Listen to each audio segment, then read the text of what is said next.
what's up? What happened? My heart is beating faster. Literally, I can hear my heart sounds. It sounds like love, dove. Do you know how heart sounds are produced? Yes, I know. Heart sounds are produced by mechanical activities of heart during each cardiac cycle. Do you know how many heart sounds are there? I guess it might be four. Yeah, you are right. There are four heart sounds in our heart. Can you say something about heart sounds? Yeah, sure. All sounds are produced by the flow of blood and it can be recorded graphically and it can be heard using the stethoscope. Can we differentiate these heart sounds? Yeah, sure. First heart sound is produced by the closure of the semilunar valves and the second heart sound is produced by the closure of the atrioventricular valves. And these sounds are known as classical sound.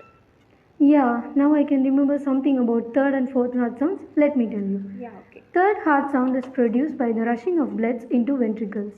Fourth heart sound is produced by the contraction of atriomusculature. Fourth heart sound is mild and it becomes audible only in pathological conditions, while the third one is heard only using microphones. Yeah, I had a great time with you by sharing about the heart sounds. Bye. Bye.